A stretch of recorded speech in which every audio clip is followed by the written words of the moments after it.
In this video, we're going to take a closer look at the GORUCK M23. I previously did a first impressions plus loadout video of this when it was first released. I've now had an opportunity to use it a bit, test it out in a variety of different situations, and as promised, I'm now prepared to do a full review. So, one note about this bag is it is a top loader. Top loaders are not for everyone, including myself. I've never been a big fan of top loaders. However, I have found that this bag does excel in some very specific use case scenarios, and there are some situations where a top loader actually works pretty well for me. So sit tight, stick around, we'll get into that. We'll get into what I like about it, what I don't like about this bag. We'll talk features and specs, and I'll give you a full walkthrough. Okay, starting with materials and specs. The primary material of this bag is a 420D Robic nylon. The back panel is the 210D HT Cordura fabric that GORUCK has been using on the back of its packs lately. And I will say that I was a little apprehensive. I haven't picked up, this is the first bag I purchased in the Robic material because I was a little wary of that material. But as I mentioned in the first video, immediately upon first impression, this material is sturdy. I really like the Robic. It has a good look to it. It has great feel to it. It feels durable. It's a little more lightweight, I would say, than 500D or 1000D for sure. And I think it's a great material. So the material and the fabric, fantastic. Love the 420D. Love the 420D Robic nylon. This pack comes available in two sizes. It comes in a 21 liter and 26 liter. I do have both. This one is the 26 liter, and that's what I'm going to use for this review and demonstration. My son, I did give away the 21 liter to my son, and so I kind of have both. I really just have the 26 liter now. But anyway, the color option for now, and maybe GORUCK will release more color options. I wouldn't be surprised if we see a heritage version, but it is available in black with a speed gray interior. That's the option right now. That's the color option. So, overall weight of this bag is 2.8 pounds for the 21 liter version, and the 26 liter version is 3.1 pounds. So, not super heavy, definitely not an ultralight bag, but that's where this thing comes in terms of weight. Just for reference purposes, weights for these are the same as their respective GR1 sizes. So the 26 liter M23 weighs the same as the 26 liter GR1, at least based on website, not my own scales. So I did not actually test that, but that is what the website states. So in terms of dimensions, the 21 liter is 14.5 inches wide, it's 7.5 inches deep, and then it's 19 inches high. So not going to be a problem for carry-on or really any space you want to put that in. Would definitely work well for travel. The 26 liter is also 14.5 inches wide, but it is 8.5 inches deep, so you get an extra inch of depth, and then it's 21.5 inches high, so you get another inch, 2.5 inches, really 2.5 inches of height on the 26 liter. So, and obviously you get the 5 extra liters of internal volume. All right, moving on to exterior features. We've got a variety of access points, pockets, and organization on this pack, much more than I would say is typical for GORUCK bags. We have the top open flap, so this top open flap reveals the bucket opening that is the top loader. We've got fidlock V-buckles, which these are the good fidlocks. They stay secure and really like the fidlock V-buckles. We've got a couple pockets on the front, so this pocket on the side right here is internal access. And then we have a zipper that corresponds on the other side, and that is like a front stash type pocket, just a quick access pocket. What's nice about the side zip is you can access that on the fly, great for run and gun access. We also have 2 zip pockets on the sides, so these are internal water bottle pockets. Not sure that's going to be for everyone. I will say I'm an anti-water bottle pocket kind of person. I don't typically like having external water bottle pockets on my bags with bottles sticking out of them, mainly due to aesthetic reasons, but also security. If I lean forward or something, I don't want bottles coming out. But even in the case, some of them have the drawstrings to hold them in sturdy. Aesthetically, it's not pleasing to me either. So I don't prefer, or I prefer to put water bottles inside bags. However, I will say that I just recently had my first water bottle malfunction, we'll call it, and in reality it was user error. I cross-threaded the cap on a brand new water bottle and put it in this bag actually without even realizing it, and the water bottle leaked all over the inside of the bag, and I had to do an emergency change out because I was on my way out the door for work. Nothing was ruined. The bag dried out obviously, but that's given me a little bit of cause for concern, and I may need to rethink my position on exterior water bottle pockets. So having said all of that, these water bottle pockets will not protect you from a spill if one should occur. The contents of this bag will get wet if you have a water bottle that leaks inside one of these pockets. Now, most of my water bottles that I do put in the interior of bags, I typically use my Nalgene, which you screw on the lid and it really can't leak. My mistake on this one was that this was a new water bottle, untested, unproven, and I put it inside a bag. So my bad. Won't happen again. Anywho, so we've got the two big water bottle pockets right there, and these are big. So right now I have this is a Camelback. Inside this one, I believe this is 32 ounces. That's a pretty big water bottle. For reference purposes, I can show you that a 32 ounce Nalgene will fit just fine as well. So these are very spacious, big water bottle pockets. And when we get into the inside, you'll see I have this thing loaded out pretty, I got a lot of stuff in there. Depending on how you have this bag loaded out, for the 26 liter, I can fit a Peak Design travel tripod inside this pocket without its protective cover, but you don't really need it if you're going to put it inside the pocket, which works out pretty well. I found, though, that if you stuff it out, obviously, and you take up some of that width, it's a little bit more difficult to get that tripod in, and you could do it, but it's hard to get out. So a Peak Design travel tripod will fit in that pocket. All right. Otherwise, on the exterior, we've got the bomb-proof laptop compartment in the back. So operates the same as most other GORUCK bags. Inside the back panel, we've got a frame sheet. That frame sheet is removable. You got a Velcro flap here if you want to pull the frame sheet out. Strap-wise, we've got some PALS webbing, down some standard GORUCK quality straps. I'm really a huge fan of GORUCK straps. They're extremely comfortable and nice to wear. The pack did also come with a harness or a sternum strap, as it were, which is extremely helpful because the 210 HT back material on these is a bit slick. So sometimes it's nice to have that sternum strap, prevent those straps from spreading. That's really it for the exterior of the pack. We do have a loop field up here for a 2x3 patch if you wanted to put a morale patch on there. The bottom is the same Robic material as the rest of the pack. Again, this Robic material feels nice and sturdy. I do like it. I also like these. You've got some some strap management built in, so some elastic pieces on there to keep these straps from flopping around. The straps themselves are nice and sturdy. It feels like very dense PALS webbing material just made into a strap. And I really like the upgrade to the V buckles on there. So these are great buckles, come apart easily, go together easily. You can cinch this down, keep everything nice and tight. You know, very, very quick access if you need to open it.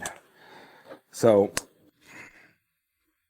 that's the exterior of the bag. One more quick thing to mention that I missed from my notes. Size-wise for the laptop compartment, the 21 liter will fit most 14 inches according to GORUCK's website, whereas the 26 liter will fit most 16-inch laptops. I can put my 15-inch work laptop in there with zero problem. Obviously, lots of room to spare. All right, so moving on to the interior. Let's take a look at the interior of this bag, and there's really two ways to access it. So I'm going to show you the external access first, which, again, because this is a vertically zipped pocket, you can sling this bag around while wearing it to access the interior of the pack, right? So I can get in and get at the stuff I have in there. So I do like having that external access pocket there. It's very nice. You can see it opens pretty wide. You can get access to what's in there and pull stuff out if you need to. But the main access to this pocket is going to be through the top cover, the top flap, right? We unbuckle the V buckles, flip that back, And you'll notice there is a mesh pocket inside here, so we've got a pretty sizable mesh pocket. I've got a little memory card case in here, but it's good, nice mesh, not flexible, but lots of visibility through there. You've also got a little key leash in there if you want to put your keys in this mesh pocket and secure them that way you can. Nice red zipper pull for color coding purposes to differentiate it from the other zipper pulls. Under that, we've got the main opening to this. Top side, covering the main opening, we have a shroud. The shroud is made from 210D Robic material, so it's a little bit less firm, perfect for a shroud. So we've got a drawstring cord with a slider on there. Open this up, and you get full access to the interior. You can fold this back. You can fold it down inside. I will often not even pull that tight, especially if it's not raining and I don't have this bag fully stuffed out, and that way I have quicker access to the inside. But let's take a look at what I have in there. So on top, I've got a undyed cap 2. I've got the new EPX cap 2. That's in there as well. Next to a camera cube, I have the Peak Design travel tripod in its case. And then I do have a rather large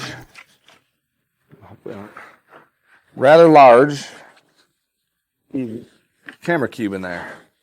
So this is actually the Peak Design medium camera cube, so somewhere in between their small size and their medium size, which works out pretty perfect for this bag.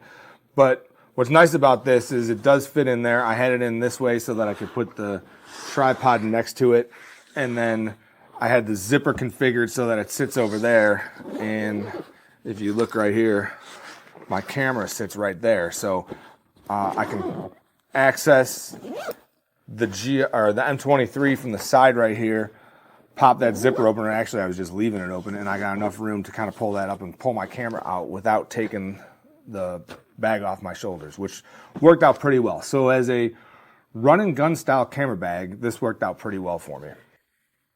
All right, so that's it for the interior, and that is the main compartment. You've also got another mesh pocket inside there that you can see. This one is definitely a bigger pocket. So this interior mesh pocket is 8 inches high by 13 inches wide on the 26 liter, and it's 7 inches high by 12 inches wide on the 21 liter. And then below that, you've got an elastic pocket. So kind of like a plate pocket.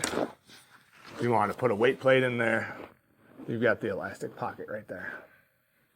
All right, so that's what I had loaded out in the inside of this. We also have one more pocket to cover, and that is this front stash pocket.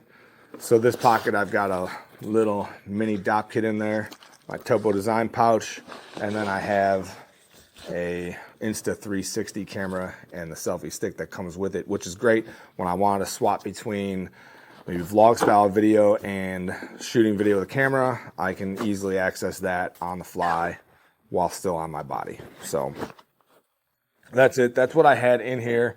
And the reason I had it loaded out like this is because I just recently took this bag out to the woods, did a couple miles of hiking, did some filming, photography, and I wanted to see how it would perform in that situation.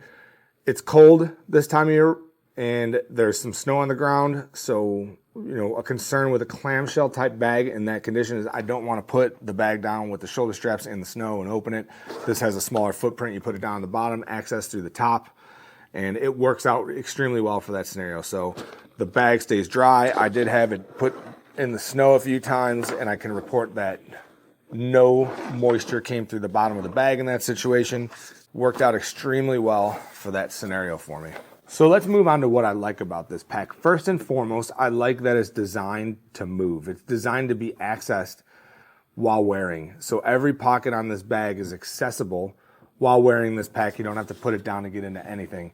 And that's achieved through the side zip main compartment access, the side zip front stash pocket access, even the water bottle pockets zip vertically and they face backwards. So the zippers face backwards, making it very easy to sling this bag around on a shoulder, unzip, grab your water bottle.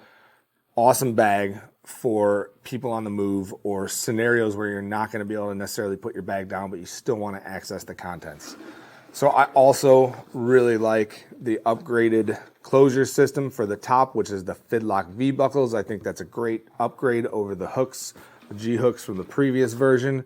And I do like the Robic material. It is lightweight, yet feels extremely durable. So what don't I like about this pack?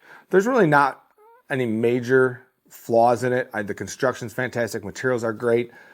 I'm still getting used to the top loader aspect of this. So the fact that I can't rip the front of this open and get to every corner of this bag and see everything that's in there all at once is still something I'm getting used to. I don't typically do top loader bags.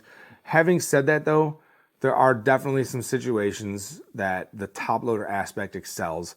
And I'll get into even a few more of those in a second or two here, but the fact that you can access everything on the fly, get into the main compartment, access the pockets on the move without putting the bag down really helps and more than makes up for that in my opinion, but still getting used to the top loader part. Unless you had a specific use case in mind for a top loader, in 9 out of 10 situations, I think a panel loader or a clamshell access bag is going to work out better for me. Okay, let's take a few minutes to talk use case scenarios and who this bag is for. So one of the scenarios I've already mentioned, which is kind of a run and gun photography setup, this bag works pretty well for that situation. Now there are dedicated camera bags that are probably going to do a much better job of that, but this is more of a jack of all trades. If you're like me and you don't necessarily want to spend the money on a dedicated camera bag because the existing bags you have can accommodate camera cubes, or you want something a little bit more versatile because you're not going to do a lot of camera carry, then this is a great option because you can put a camera cube in there. You can even set it up so that you can access it while on body, and you can access every other part of this bag on body. So potentially for run and gun photographers. Another situation I think this would excel in is if you're a student. So if you're a student, you're in a classroom, you don't have the horizontal space to put a bag down flat to access it, and you need something that you can get into the top from because your space is limited. Great bag for students. Also, you have silent access to the top of this, right? So no zipper to access necessarily the main compartment. Yeah, you can go through the side, but if you want to get in there quietly, you can just quietly unbuckle these, open it up, and you've got full access to the top of that pretty silently. So that could probably benefit a few other potential use case scenarios, but I definitely see this bag excelling for students in that respect. So easy top load access, don't need a whole lot of space to get into it. And then really, outdoor activities in general, this does excel relatively well because you don't have to put the pack down flat on its back with the straps in the dirt to get at the interior. You can stand it up on the bottom, even lay it forward and have access to the bucket / top load feature without actually getting the back panels dirty, which again, it worked out for me perfectly as a hiking / photography bag just for that reason. And even with like clamshell access bags, you got a clamshell bag, you could partially, right? So let's say you have your zippers configured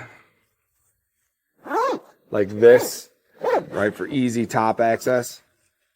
So you've got your zippers configured like that. You can partially unzip this. You don't have to zip the whole thing, and then try to dig in. If you have the bag extremely loaded out, though, that can be difficult because you might have stuff right here that can fall out, or you've got to kind of get over the top of stuff to get to the bottom. Now, obviously, you can get creative and unzip from the side to get to stuff. You can change where you unzip it, but for those scenarios where space is limited and you want to get into the top of a bag because you have a small footprint with which to work with, I think the top loader is going to be better for that scenario than even a clamshell. Now, obviously, you're traveling, you're packing, you're going to be in a hotel room, dry. Clamshell's great. Open that top and you can obviously see everything that's in there all at once anytime. So that wraps it up for the GORUCK M23. If you did find this video useful, please hit the like button for me. And if you're into bags and would be interested in more review content, definitely consider subscribing to my channel. Thanks.